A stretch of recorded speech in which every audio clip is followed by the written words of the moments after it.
FPX on red. The ban towards Renekton is interesting. So adapting the playstyle already, and V5 now first pick's going to change. Yeah, and I'm interested to see what V5 are going to do in this scenario. We've obviously seen V5 going towards that set every single time, and there we go. All right, with the set locked in, now change gears because FPX have the bottom side available they used in game 1. We've got the Caitlyn ban normal here from V5. Yep, and I wonder where FPX will go. We've obviously seen them pick the Lilia every time on this rotation, but I don't want to see any more Lilia. That has been a failed experiment. And now going back to something a bit more familiar, potentially, Trundle is Tien's third most played champion. Obviously, you're going to have a bunch of tank sets so you can steal that ultimate away from the set, but pivoting at the last second and sticking with the Kalista, going back to game 1 and saying, hey, we know we need to play through some early pressure. But at the very least, that's not Lilia, right? At least we're not seeing that champion come through. And with the Trundle to confirm it, we've got a change for Tien. And a change of dynamic already. So Tien's role is going to be different in this game. And now we go to V5 as their bottom lane needs to be cemented, as we've seen in the past. Look towards things like the Ezreal. I'd still just love to see the Ashe, like especially now that they have the Kalista, right? Being able to get the attack speed slow and like slow down the Kalista bit's going to be great. And this has been Victory 5's best strategy all split long. We haven't seen them get to play it yet because, of course, Ashe was banned out game 1. And okay, guys, here we go. We have Mole Zoe. Mole Zoe left open. If you ban Renekton, the Zoe's going to slip through. There's so many things you have to target.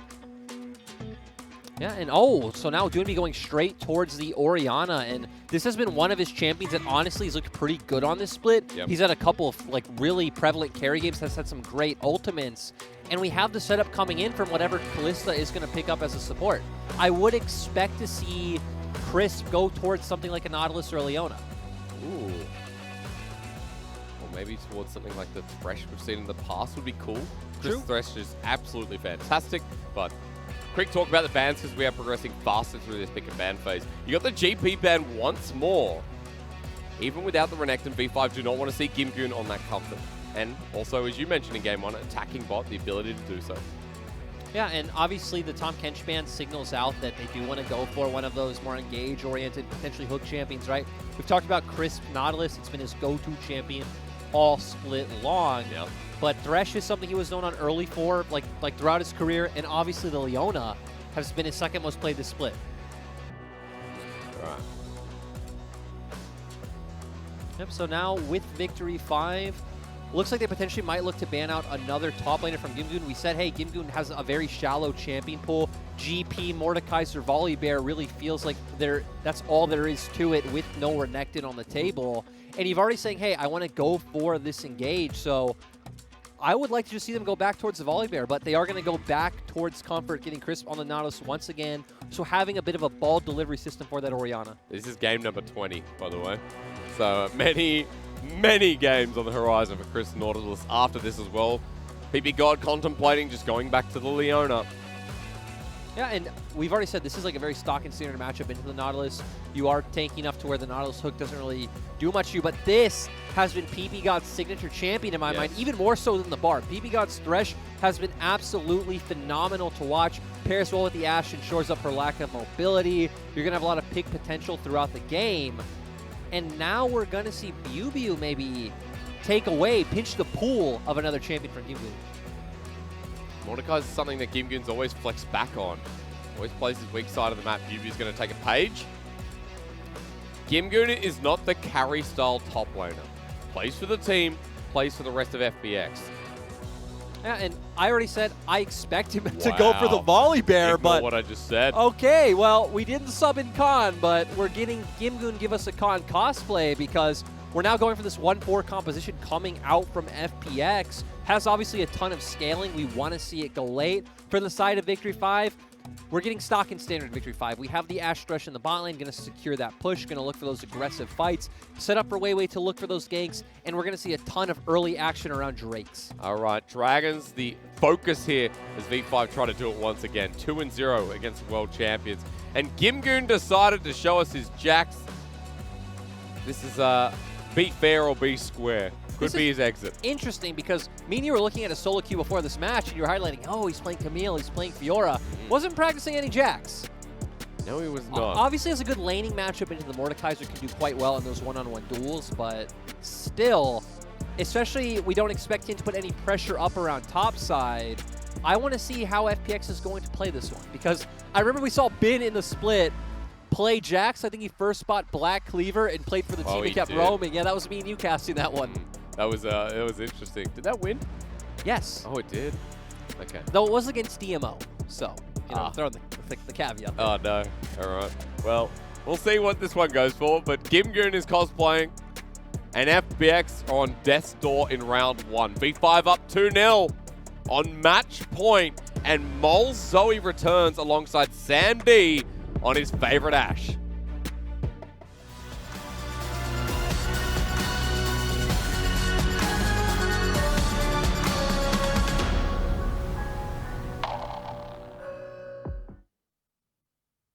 V5加油！凤出东方，黄明四海。FunPlus 加油！ Ladies and gentlemen, the Jayos come through. Match point for V5 in this best of 5.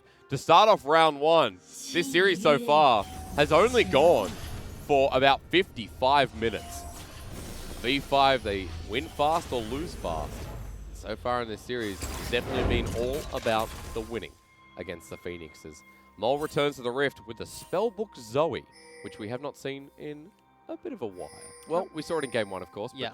In total, Spellbook has fallen out of favor, so Mole's still preferable with it. We've seen some players still stick with it, but of course other players, I think off the top of my head, we've seen, I think it was Fofo go back towards the Electrocute and some other players like that. So, you know, still going to play more for the utility and the, like later on those team fights, right? Being able to switch over to the heal, the barrier, the ignite. So I still like the build coming out from Mole, especially up against the Orianna. You're not really looking for these heavy aggressive trades trying to burst her out in laning phase anyway.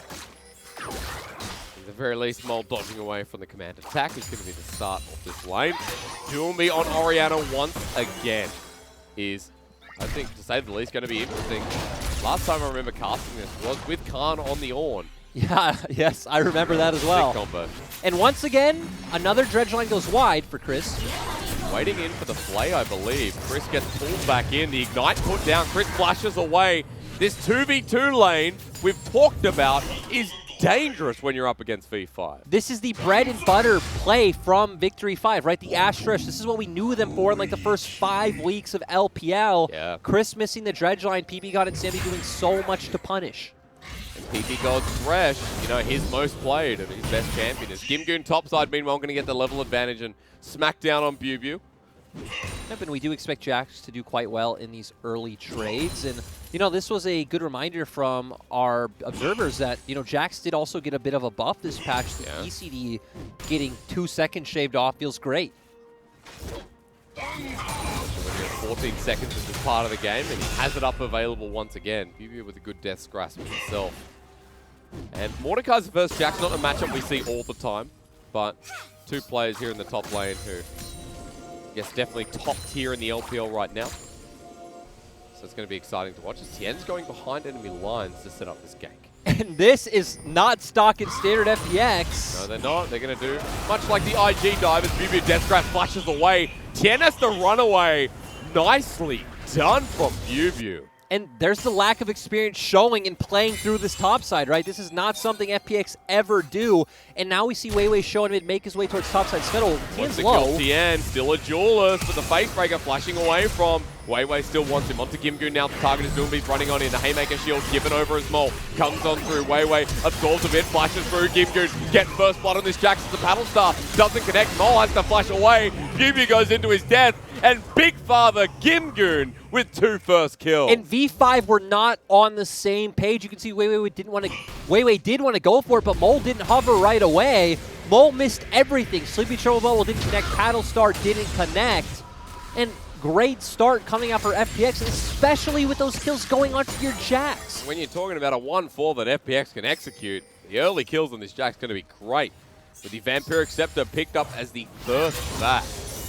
One thing we need to highlight, though, is obviously playing that hard split push style isn't as prevalent this meta. Many people have talked about how you need to fight for these dragons. You can't just give over a soul later on. The great thing for FPX is it's not going to be an Infernal Soul, so that's one of the OP souls taken off the table. But hey, we're seeing Victory 5 go for the FPX play. Yeah, LWX and Chris know this out of their book. they're going to respect it for now while the turret plating goes down to Sam D and PP God.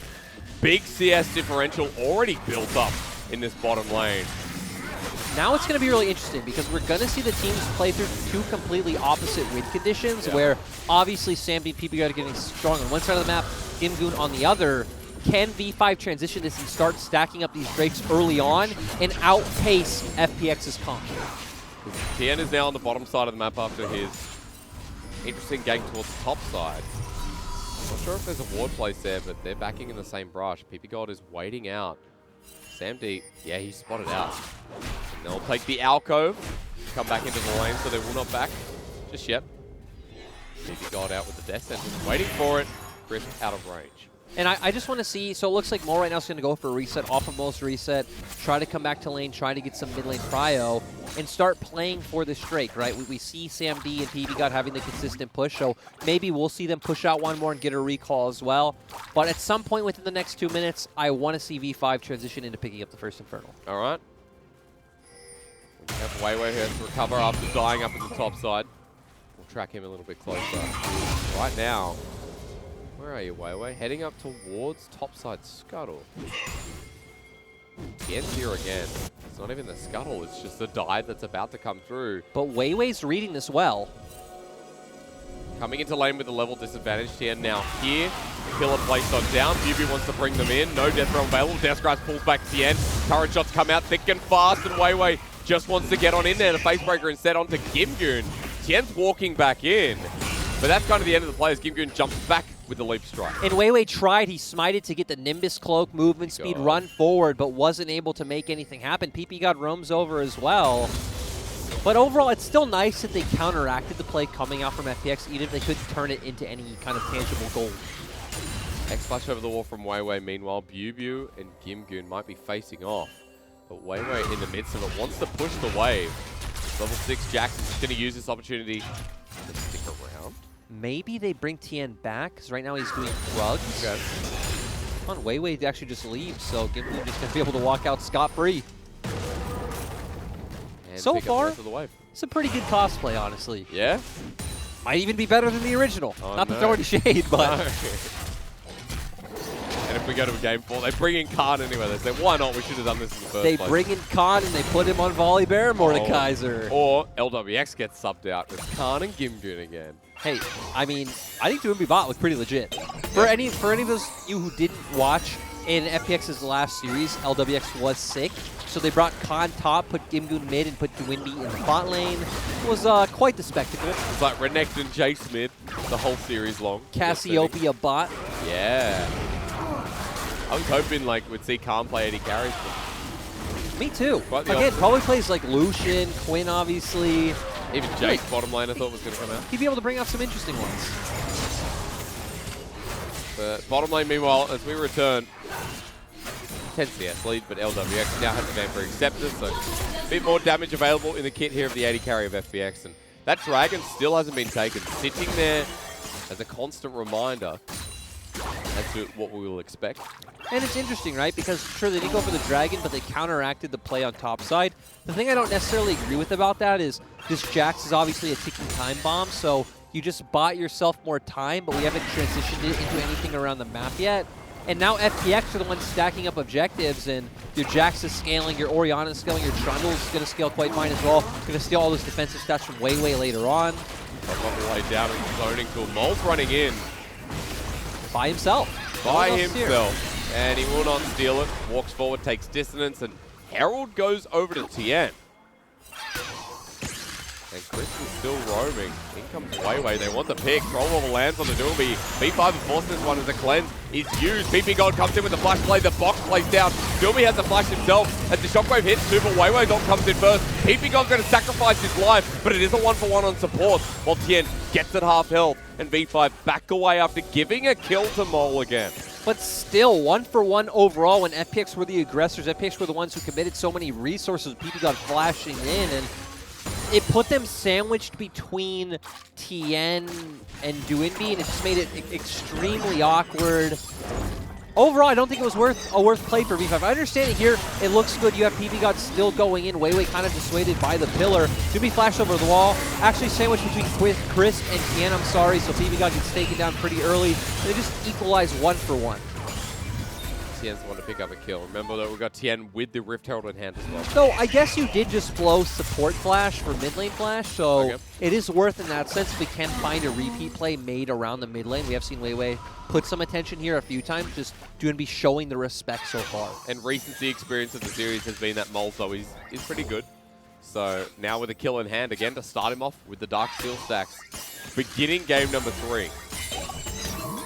Call it the vote of confidence as Doomby backs away. Remember, he doesn't have teleport. So he'll have to walk the lane as Mole shoves it in once again. Yeah, and again, good start from FPX, but still, we've seen good starts from FPX in the previous games, and typically this around that 10 to 15 minute mark where it starts to fall apart. Yeah. The plays at a high risk, high reward. I think the perfect way to coin how FPX have been playing this split. Still, the good thing for them is they do have the Herald that can open up a long sideway lane to set up Gimgoon to deal a lot of damage. We're jumping in, wants the Hex Flash in time. Wow. Gets out.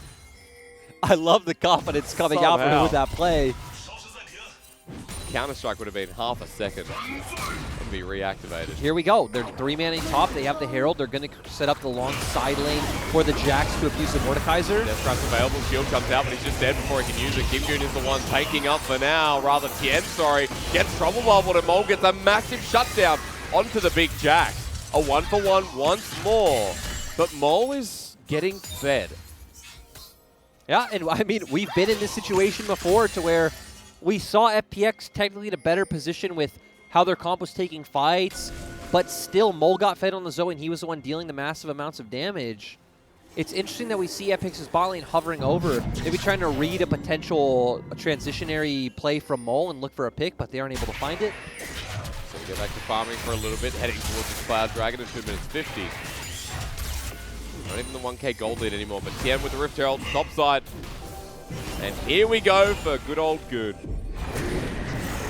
And this is exactly what you want as a Jax. You're going to be able to get the isolated 1v1 up against BB. BB, of course, has bought a Bramble Vest, so at least isn't going to take too much punishment from the Jax. But once again, V5 are the ones who need to accelerate the pace of the game, need to start finding these picks. Run away. Still be at half health. Once again, Trouble Bubble through the air. And Mole willing to sacrifice the blue buff alongside Weiwei. For now, maybe a steal comes through, I'm not sure. But given over in the end, Mole pops his head over to see it go over to Doomby. A good steal, a takeaway by FPX. Man, we have not seen Crisp hit a dredge line this series. No, we have not. Well, he's hit one bottom side before in game 2 that he probably didn't want to. I was going to say, he's hit all the point blank ones that he probably shouldn't have looked for. Oh yeah, the ones that he wanted, he did not. Crisp having an off series, but not really off when you consider how he was in summer. Crisp having an off split. That's an easy way to put it, as Mole setting up Trouble Bubble. Shockwave was available, but Doomby didn't want to commit to it, while now it's the blue buff reverse steal. But Tien is here. Doomby's pushing out the wave, so he's going to be able to hover. Actually, though, they just give it up. Both of them being used, while meanwhile, top side, Death Realm is actually used onto Gimgoon. Counter-Strike's not available. And for Bubu, the flash comes through. Gimgoon actually nicely dodged away. Waiting for the leap strike while Doomby wants to intervene. Yeah, and Bubu is quite low. So if Gimgoon can get the push, actually just going to go for it anyway. Has the flash available, wants to hit the minion wave. Counter-Strike comes through. Death Trap sends in behind. He flashes away a little bit too late. And he's just dead here. Nicely done by the dual wall. Meanwhile, on the bottom side, a Genesis Arrow was used. Chris survives for now. Tien uses the Subjugate. Weiwei commits though, and Mole's running in. Yeah, let's see if Mole can find a sleepy Trouble Bubble. Tien, it's blind. Wants to trundle, but will not overcommit. Surprisingly enough, while FPX, their solo laners are getting topside pressure, but V5's first turret blood not secured. It's FPX in the end in that top side who managed to get it. And this goes back to what we set up about 4 or 5 minutes ago, that, hey, these teams are playing through 2 different halves of the map, and we finally saw V5 consciously give up Bubu and say, hey, we're not going to keep defending these roams. We need to make a play around our strong side, which is bot. They get a bit more gold onto Sam D, and Dragon's coming up in 20 seconds. So again, V5 need to pick this up. V5 need to keep the ball rolling before this Jax becomes more of a menace. And we are fighting in this first dragon, second, with an Ashe in Blade of the Ruined King, where LWX does not have the same. Mole is on his first item with the Luden's Echo once again. So item discrepancies across the board. FPX are going to go up to the Herald instead, as Dragon now. Yep, and right now, they're just making a trade, and this was the trade we've seen V5 making the past few games of, hey, giving up the early Dragons, taking the gold trade, and then coming out ahead in those fights 15, 20 minutes into the game. It's kind of like reverse. 2 Dragons early picked up. Now from here, V5 would be the team that would get the rest of them. Tien's going to pick up Herald. SamD moves to the mid lane, and we're just looking up. A bit of gold here for Duumbi, you must say. And even though Gimgoon's one to pick up the kills, Duumbi has been farming well. He picked up turret plating in the top side. Now pressuring the inner turret against BuBu. Tien's going to get face breaking here. Weiwei draws the attention. Doesn't get the true damage on the Haymaker. 1k gold lead for FPX. And that Herald still in hand for Tien, second time around. Interesting to see where he puts it now that turret plating is down. Yeah, and I want to see now, again, we're even in gold, but as you just stated, FPX have the Herald. They could even just break down the spot side turret, once again give another longer side lane for Gimgoon to play around. But how are V5 going to keep this going? Because they definitely need to pick up Soul, and they're probably looking at a game for Elder at this point. They're going to need that execute damage to come through to be able to take down members like Tien later in the game to keep up with the damage output coming from Gimgoon's Jax and Duumbi's Orianna. At the very least, we'll look at someone like Mole, who, if he does find a pick, we might not have to wait for that 2-0 here on the Zoe. All right, Herald put down mid. Mole is moving his way down. Pings are getting spammed by V5. And FPX grouping up.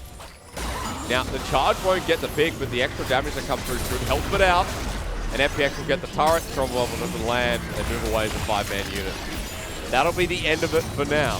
It's a bit more gold in the back pocket of FPX, now leading by 2,000. And it's surprising that when we finally got the game where V5 got the Ashe, they bring out the Thresh, everything's looking very stock and standard V5. This is the game where they make a mistake early, they fall behind. Yeah. And honestly, I feel like at this point in the game, we're kind of favoring FPX. Of course. We're losing people like Gimgoon, who's going to get exhausted. Weiwei running on in, trying to take him down. There's no flash available. Ult into the wall, and that Showstop's going to done everything. Ooh. And the face breaker interrupts the leap strike. Jax stays in place. Mole gets kill number 3. And now they want the turret on top. And this goes back to something you said in Game 2, Aster, except V5 have shown us this clutch factor, so we can't discount them no matter how far behind they are. Turret going down in Mole's favor for the gold as well. And if we're talking clutch factor, it's Mole and Weiwei who've had it all series long. Yeah, they've done phenomenally, really was those two. And the other members, sure, PBGOT's had a great series. BuBu, especially in the team fights, has looked like a menace. SamD's been doing his job, but all of the big plays where it looked like, oh my god, V5 are going to lose this fight, always from an engage from Weiwei or just massive damage coming out from Mole. And we see here once again, Mole baiting Gimgoon in. We're going to see the ultimate come out from Weiwei, but it's the face breaker that you highlighted. It's going to be right here, keeping him in and setting up for Mole to pick up another kill. Mid Jump feels pretty good here. And I want everyone to note, Mole, once again, Magi Soul Steal a 3rd game in a row with 6 stacks in his hand. Yep, Mole following the route of Knight, maybe saying, hey, you know, this guy got voted the MVP of the league. I need to take some lessons from him. So got a blasting one with that back too, so it was a lot of gold for Mole to spend. Mole, of course, by the Chinese fans, is called Northeastern Faker, which is pretty fun. Because he's from the northeast of China. That's why it's an interesting accent for if anyone heard the intro video and like when V5 was talking. It was a very different accent than a lot of players here in the LPL. Very interesting. I already struggle to understand most of Mandarin. Moles is just so unique. I love it. I think it's so fun to listen to. I mean, even PB highlighted that in his interview with Munchables. And like, just listening to Mole talk is so interesting. Well, V5, after being down 2,000 gold, are now equal once more. and they're setting up for this Drake. This is what they need to do. Just absorb pressure in topside, accept that Gimgoon is winning. BB doesn't need to look for any kind of solo kills or solo plays. Of course, he's gone Bramble Vest. He has the Seeker's arm guard, so he realizes he is playing for the team at this point. Well, is used. Enchanted Sahara hasn't come out many times. We saw it in the bottom lane. Sam D usually fires this across the map whenever he can. It's because we haven't really seen V5 player on the bottom lane, right? They kept trying to defend BB on the top side, but this will be a time where we want to see Sam D use the Enchantress Arrow and find this pick for V5 to pick up the Drake, but actually Doombe's backing. It looks like they might just give this one up. And with it, we could give up mid pressure and V5 are picking down. Gimgoon roams down himself. So Doombe actually stayed, but Tien's the one who backed, but clearly FPX are still posturing like they want to contest for this. With everything available for V5, Dragon's going to start. V5, they need to know that FPX are going up towards the top of the map. They're going to start Baron. And they have the Kalista, they have the damage necessary. Jack's going to provide a ton of spotted defense out by as well. Ash. And also, you're on a scuttle. Yes. You're on a scuttle crab. That too. Yeah, that feels like the bigger one. Oh yeah. Well, back to biz then for FPX. Well, now we're on sole point for V5, so they just got to wait out this next 4 minutes and 40 seconds. And now we're going to be at a point where, hey, V5 have their avenue. They are building a lot of resistances on the Mordekaiser on the set. We, of course, know they're going to come out on PP God as well. And even Sam D able to build that death stance. And then as I highlighted, a few minutes ago, Elder to me seems like the goal that Victory 5 are striving for. Which with one more will be here in 9 or so minutes. That pre-30 minute mark is when we can see Elder spawn. It's actually quite interesting to me that the Colonel favors V5. Because though I can understand why they have the 3 Drakes, they'll still do pretty well in skirmishes right now. Again, FPX still buy their comp another few minutes. They're going to get another item onto Gimgoon. They're going to get another item onto Orianna. Maybe the Colonel also hates these comps that play around side lanes as well. Colonel is an LPL savant. Also note that the Colonel's stats there is not based off, he doesn't do the boost scales as the Enchanted Sahara is going to come out. Wow. Let's kill Crisp, shouts V5, and that's exactly what they're going to do. Baron is up, but they're on the bottom side for now. That's a pick that gives more gold for V5. V5 aren't usually one of our over-ambitious teams that would translate that to a Baron, like let's say a top esports or an FPX would. So I definitely expect this to take that. I expect them to take this a bit slower. As PP God hangs over for the balance. Tien poked down by Mole, who's still doing so much damage. They won't get the inner turret with the wave flip, but they're collapsing onto Gimgoon. Chillings might come through. Facebreaker was close, and Mole spotted over the wall. Gimgoon survived. And doing a great job. This is exactly where Zoe thrives, being able to play over this long terrain and siege these turrets. Flash away though, because Counter-Strike comes in, hits 2 people over the wall. Shockwave from Doombe is massive. Weiwei lines them up, and he's sacrificing his life. And Doombe with a great ulti keeps FPX strong in this game. 2-0 and 5 on the Orianna, 2-0 and 4 Trundle for Tien. And again, they're just getting larger and larger. And this, Flashy. Flashy. Sam D burns his own. Teleport being burned, and FPX might want to translate into the Baron starting. Exactly. To me, that is exactly an FPX play. FPX, no matter if it was 1 or 2 picks, will always look towards this Baron and try and get the game rolling. You have the Kalista, you have the Smite up for Trundle. I mean, this looks really good for FPX, and you're hoping for a miracle if you're V5. 7K, 6K, going down as Sam D now in position. Bubu's in as well, and Enchanted Sahara slides them through. They start the engage, ulti used onto Tien. There's no jungler as Mole runs on in. They want the damage, they want the kills. They don't care about the Baron as Bubu is going to come out of that death roll. Hits on down, it's secured with the Ren, but V5 have all the damage in the world. It's 1 kill, turning quickly into 2, with Tien dodging away nicely to survive. Mole slowed down thanks to the pillar. 4 low blinking health bars for FPX, but they get the Baron. Exactly, that was so worth for the side of FPX. Gimgoon goes down, but it doesn't matter. V5 were so close being able to just completely sweep that fight, but great flash coming out from Doombe, great sidestep from Tien, and everyone getting out scot-free. Have a look again, because this was not the play. This was bottom instead that led to the Baron. And just very nice shockwave coming out from Doombe, as you highlighted. We've said this man is the carry of this team. Gimgoon's still massive at this point. Tien obviously just used his ultimate, so Weiwei not that strong right now. And they're able to secure those 2 picks. FPX with the gold lead, Baron in hand. Look at the gold power play that we now have here in playoffs. 1,500 to start off with here for FPX. Doomby with a bounty. Tien with the same, who even has a QSS. To stop these objective plays from Bubu, to take him out of smite range. Now both teams posturing for the dragon. When Mumby called out, runs away from Doomby. Has Shockwave again, by the way.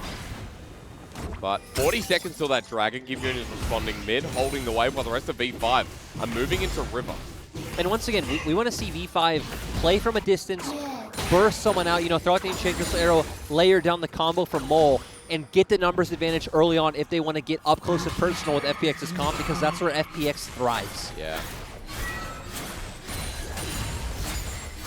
As it spawns, Doomby now spot on the bottom side of the map. Baron buff. V5 are just going to commit mid. 5 people, they're like, screw the Baron. Let's go. And this is not going to be traded for now until that dragon comes up.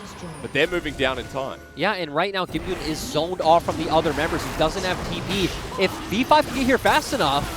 4K running on in. V5 now making their way as Weiwei wants to smite, but not in range. Taken away by FPX. The Shockwave pulls in the jungler. Dredgeline doesn't connect with the Dark Passage, getting him to safety. Meanwhile, top laners are beefing it up. Gimgoon dodges away from the Paddle Star, which would have surely near killed him. With Baron buff, enhanced recall, and their first mountain of the game. I'm surprised no Enchanted Crystal Arrow came out from Sam D. Feels like you could have tried to buy some time, or even set up for Weiwei to get on one of the members of FPX and at least come out with a teamfight victory, but V5 playing it a bit more calm, a bit more slow, and that definitely just keeps favoring FPX, so as we see Doomby finally getting that Spellbinder, so going to be having those extremely bursty small trades. You can see the back and forth because Mole found that double kill. Mole found early kills, which put him into acceleration mode. But Doomby has definitely been doing that himself. And meanwhile, on the bottom lane, Gimgoon's going to get pulled back into the Death Realm. Flashes over the wall. Sorry, jumps with the Leech Strike. Rest of FPX are going to be here as the Death Sentence connects. BP God doesn't go through. Enchanted Crystal Arrow used on Chris. Shockwave pulls back Bubu. Dark Passage to save him, but V5 crumpling under this inner turret while FPX take mid. Yeah, and again, FPX know at this point they can take anything they want. Doomby's at the point where he's massive. Right now, no one can duel Gimgoon, and Gimgoon is playing this Jax as more of a team fighting champion, not putting that side lane pressure. But hey, when your 4 core is so strong, Jax can definitely transition into this team fighting, kind of asset as well. Trinity, Blade of the Room King, Sterix coming, and Bubu's given us the Gimgoon experience, which we've seen many times on the Mordekaiser. Especially remember 2020 spring as LWX on that 2-item point himself with the Callisto. To be honest, I don't know what kind of plays V5 can really hope for right now other than, whether it's pushing out a side, trying to commit, let's say, 4-man to picking off Doinby or Gimgoon, and then hoping that they can transition that into Vision and then set up for a Dragon themselves. The ball is in FPX's court right now. And we're going to see it again in 145. Baron coming up. So, and FPX are still taking it slow is like the best part, is they realize, hey, we're still in no rush to win this game.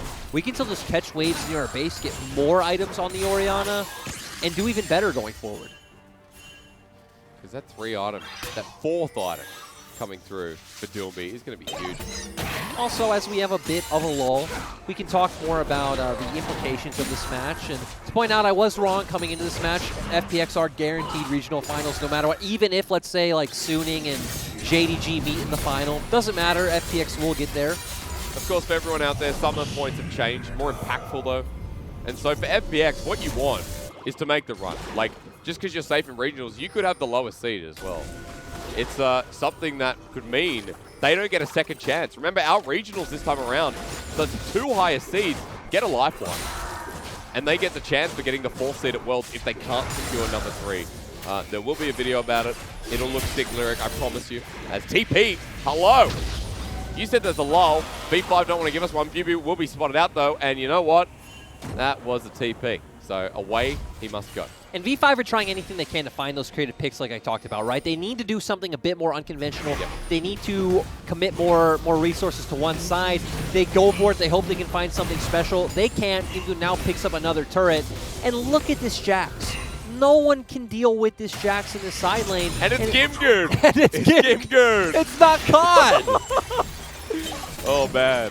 You know, how salty must you be as Khan right now, though? It's what I would have done. Yeah, I mean, I don't know. This just gives so much more fuel to the side of fans that just argue for Kim Goon. Yeah, Like, it really does. He can do it too. You know, and it is rare that we see Kim Goon on a bit of a carry, right? We know he won't pick up something like the Quinn matchup into the Renekton, but willing to pick Jackson to Mordekaiser. And the early game suited him. The gold lead suits him. He's 3,000 over Bubu, which is absolutely massive. And again, a lot of that comes from misplays from V5 on the top side, right? They were over-aggressing for some of these plays. And we've been talking about the whole time. Just abandon him. Just play for Samdi and PP God. Start stacking up those dragons even earlier. Start finding those picks earlier and get this game rolling. Hey, just note that 3K for Doomby is the lead as well over mid lane. Almost Flame Horizon, while bottom side, Samdi is actually Flame Horizoning onto LWX and then 3K gold lead himself. So each and every lane, there's massive differences, whether it's in the favor of V5 or mainly in the favor of FPX, who have that overall 4K gold lead. You talked about V5 aiming for options. The Mountain Soul might do something as they have river control now. I honestly feel like they should just commit to this. You can even have Bubu pull. I was going to say, pull Tien into the death realm. Tienna's QSS. Chris blocks down, half health, Dredge line doesn't connect. You said it, Lyric, he wants to connect it and he doesn't. As they go on the back line, Weiwei takes his old time. Kim Goon is in the death realm. Here with the Mordekaiser, as he comes on out, he flashes over the wall and he'll die. But Weiwei sacrificed his life. Mole will get some damage down into the core 4. But it is a 4 versus 4 in front of this next dragon. And FPX have their jungler up, so they're going to keep looking for this. Mole needs to hit something, and the shockwave here for Doomby could change it all. He flashes forward, hits the trouble bubble, forward he goes, healed as well, and Chatter's arrow doesn't connect. Space Call denies everything. PP got in with the play, the box down. It is secured though. Shockwave though from Doomby might have saved it, and Samdi is now the purpose of this fight. PP got taken, Mole left alone, and even though LWX was close to dying, it won't be the case. Mole wants Doomby, but a Quadra goes over, and FPX deny the soul again. And it's just gone too late. FPX's comp is just stronger at this point in the game. Look at Doomby's items. Doomby has a Rabadon's death cap. He's extremely strong. LWX had so much room to deal damage. He has such a massive front line coming out from the Trundle and the Nautilus. And as we saw, Mole just can't find the angles anymore to burst out these priority targets. And FPX now to Baron because the death timers are so skewed on V5. And you know what, Doomby, he did even more damage than Mole did. That is absolutely insane, and why we highlighted him coming into this series. And once again, FPX picking up another Baron. The second Baron, though, feels like it's going to be more impactful than the first. The way this game's gone, V5, it looks like they won't blow this out as they were waiting for all 5 members to be up and available. The Baron goes down, and here we go. Yeah, and we just see, like, V5 don't really have the ability to get onto the members of FPX. We see Doomby coming with the cleanse, and Chris getting pulled out with LWX's ultimate. Tien extremely tanky, is able to secure the smite. Chris is doing a great job of frontlining as well as setting up for LWX to dish out all this damage. And Mole, again, a squishy Zoe, isn't really able to go face first into the big damage dealers of FPX. Is trying to throw out the paddle swords, is trying to throw out the sleepy trouble bubbles, but ultimately it's all for nothing. Nice sidestep to Doomby in the end, and a Quadra kill in his pocket. And for V5, they show they can be mortal as Orianna's in this series need to be talked about. And it makes you wonder. Again, it's not over yet. Of course, a cheeky play can come out, but we're 7K gold lead for FPX. Makes you wonder what's going through V5's mind for next game. Yeah. What changes? Because this is their, you know, one of their ideal comps that we talked about. They got the Ashe again, they got the Thresh, Mole got his Zoe. This is mid AD and support's most played champions this split. They got all of their comfort picks. Yubu has ulti, might have to use it early into Tien. Not going to let the counter-strike work, or maybe he's stunned up. Dark Passage down, he's just dead. And this is what I was going to say about the last fight, that sure, you want to pull him into death row, make sure he can't smite. He has a QSS, so you can't single out Tien. True. Well, triple control would have put down, but it won't matter because FPX have so much control themselves. And as the wave comes in, inhibitor at the bare minimum with FPX at an almost 10K gold lead. They're running it through. PP got out with the hook. It's under Chris though. Mole does a bit of damage to Kim Goon, but the pillar was committed awkward position, has the heal, but goes golden instead, while FPX and May just found the fight to end this one and keep the series alive. It's not over, Red Rover, even though Chris will die here. Sam D can't do much. Janicross Arrow gets sent out, Inhibitor, the target. Nexus types will be moved on to, though, and FPX want it now. Yeah, and they'll just be able to push through. Sam D can't do anything, goes down, and FPX actually giving us a series. Actually putting in the hard yards and recovering from the 2-0 start. We're going to game 4. I just want to say, they are literal world champions. Literal world champions. Don't know if you're out there, Azael, but FPX are.